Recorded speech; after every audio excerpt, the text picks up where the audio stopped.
Hi friends, అందరూ బాగున్నారా? నేనైతే చాలా బాగున్నానండి. ఈ వ్లాగ్ వచ్చేసి శివరాత్రి ఫెస్టివల్ రోజు నేను మా ఇంట్లో వాళ్ళకి ఎవరు చెప్పకుండా మా అమ్మమ్మ వాళ్ళు విలేజ్కి వెళ్ళి సర్ప్రైజ్ చేశానండి. మేము వెళ్ళగానే మా గుడి దగ్గరికి వెళ్ళిపోయాక మా లాస్ట్ మామ వాళ్ళ వైఫ్ నా బద్రికన్నయ్యని తీసుకుని గంట కొట్టాలంటుంటే వాడిని ఎత్తుకొని గంట కొట్టించిందండి. ఆ తర్వాత మేము ముక్కొని బయటకు వచ్చేసాము. లోపల డెకరేషన్ కూడా అంత ఎక్కువ లేకుండా ఈజీగా సింపుల్గానే చేశారు. ఫ్లవర్స్తో సింపుల్గానే చేశారు. నాకు నచ్చిందండి. ఇంకా లోపల కూడా బాగా చేశారు, కానీ నేను వీడియో తీయలేకపోయాను. బయట ఇలా చేశారు. ఆ తర్వాత మా మామయ్య దగ్గరికి వెళ్ళాడు బద్రికన్నయ్య. నేను బయట అంత వీడియో తీస్తూ ఉన్నాను. ఆ తర్వాత మా ఇంటి దగ్గరే, మాకు దగ్గరేనండి గుడి. పటాసులు పేల్చారు. బద్రి భయపడతాడేమో అనుకున్నాము, కానీ బద్రి అస్సలు భయపడలేదు. పైకి ఎత్తి చూస్తున్నాడు తల. ఇంకా మా ఇంటి దగ్గరికి డ్రమ్స్ కొట్టే వాళ్ళు వచ్చేసారు. ఎందుకంటే మా మామయ్య వాళ్ళు గుడికి వెండిది గొడుగు అండ్ గ్లాసు చేపించారంట అండి. అందుకని అవి గుడి దగ్గరికి తీసుకుని వెళ్ళడానికి వచ్చారు. ఇంకా మా ఇంట్లో వాళ్ళంతా రెడీ అయ్యారు. స్టార్ట్ అయిపోయాము. మేము కిందికి వచ్చేసాక మా మామయ్య వాళ్ళు ఉన్నారు కదా, వాళ్ళు డ్యాన్స్ చేయడానికి మాట్లాడుకుంటూ ఉన్నారు. ఇంకా అంతలోపు నేను నిలబడుకొని చూస్తున్నాను. ఇంకా మా మామయ్య వాళ్ళు మా పెద్ద మామ, మా లాస్ట్ మామ డ్యాన్స్ చేస్తున్నారు. వాళ్ళు డ్యాన్స్ చేస్తుంటే అంత ఫుల్ రష్ ఉన్నారు. అందుకే వీడియో సరిగ్గా రాలేదండి. వాళ్ళు మ్యారేజ్ కూడా డ్యాన్స్ వేస్తారు. బాగానే వేశారు. నాకు నచ్చింది మా వాళ్ళు వేసేదానికి.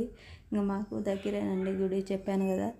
మేము స్టార్ట్ అయిపోయామండి. మేము గుడి దగ్గరికి వెళ్తానే మేము ఏమేమి తీసుకెళ్ళి ఉంటామో కదా, అవన్నీ పంతులు గారికి ఇచ్చేస్తానే పంతులు గారు అన్నీ తీసుకొని గుడి దగ్గర, అదే అమ్మవారి దగ్గర పెట్టేశాక తర్వాత అన్నీ ఇస్తున్నారు మా వాళ్ళు. ఇస్తుంటే ఇంకా ఒకరు బొట్టు పెట్టుకుంటూ అలా ఉన్నాము. పంతులు గారు వచ్చేసి అన్నీ తీసుకోండి అని, ఇంకా తర్వాత మేము టెంకాయలు కొట్టేకి వచ్చాము. వచ్చిన తర్వాత మా పెద్ద మామ కొడుకండి, వాడు సెకండ్ దెబ్బకి కాయ ఎగిరిపోయింది చూడండి. ఇంకా ఆ తర్వాత ఒక్కొక్కరు కడుతూ వచ్చాము. నేను ఊరికి వెళ్ళా కదండి చాలా రోజుల తర్వాత, ఇంకా వచ్చిన వాళ్ళందరినీ పలకరిస్తున్నాను. ఒక్కొక్కరు కొడుతూ ఉన్నారు. అంతలో మా మామ నన్ను కూడా పిలిచాడు కొడుతురమ్మని. అందుకు నేను కొట్టాను. ఇంకా మా వారు కూడా కొట్టేసిన తర్వాత ఇంకా అట్లాగే మా పెద్దత్త ఇంకా మా అత్త వాళ్ళు అందరూ కొడుతూ వచ్చారండి. మా అత్త వాళ్ళ అమ్మ వాళ్ళు కూడా వచ్చారు. ఇంకా కొడుతూ ఉన్నారు. ఇంకా సైడ్లో డీజే పెట్టినారు. కోలాటం వేసే వాళ్ళు కూడా వచ్చారు.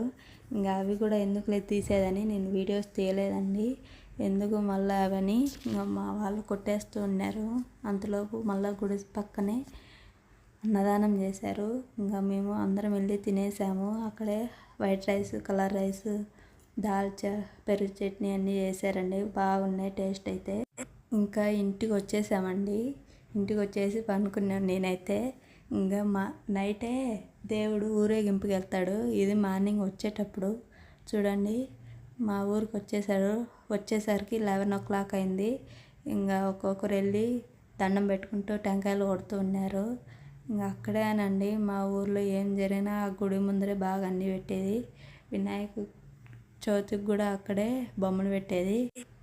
మా అమ్మమ్మ వాళ్ళ ఊర్లో ఏ ఫెస్టివల్ అయినా బాగా చేస్తారంటే అది ఫస్ట్ శివరాత్రినే అండి. బాగా చేస్తారు మా అమ్మమ్మ వాళ్ళ ఊర్లో. ఎక్కడెక్కడ ఉండే ఊర్లో వాళ్ళంతా వచ్చి చూస్తారు మా అమ్మమ్మ వాళ్ళ ఊర్లో. నాకు ఇంటర్మీడియట్లో జువాలజీ సబ్జెక్ట్ చెప్పిన మేడం కూడా మా అమ్మమ్మ వాళ్ళ ఊరికి వస్తుందండి. ఆ మేడం కూడా బాగా చూస్తారని ఇంకా ఆ తర్వాత ఇంకా ఒక్కొక్కరు టెంకాయలు కొడుతూ వచ్చారు. ఇంకా ఆ తర్వాత మా మామ వాళ్ళ దగ్గరికి వచ్చేసరికి మా మామ వాళ్ళు నీళ్ళు అవన్నీ పోసి కొడుతున్నారు. ఇంకా ఆ తర్వాత ఇంకా మేమందరము చూస్తున్నాము. లాస్ట్కి 3 రౌండ్స్ వేస్తారు గుడి చుట్టూ. 3వ రౌండ్కి దేవుణ్ణి లోపల పెట్టేస్తారు. లోపల పెట్టేసిన తర్వాత ఇంకా అంతేనండి. మీరు శివరాత్రి రోజు ఎక్కడికి వెళ్ళారో నాకు కామెంట్ బాక్స్లో కామెంట్ చేయండి. మీరు ఎలా జరుపుకున్నారో కామెంట్ బాక్స్లో కామెంట్ చేయండి. ఇంకా మన ఛానల్ని సబ్స్క్రైబ్ చేసుకోండి ఫ్రెండ్స్. Bye bye. అంతేనండి మన వీడియో.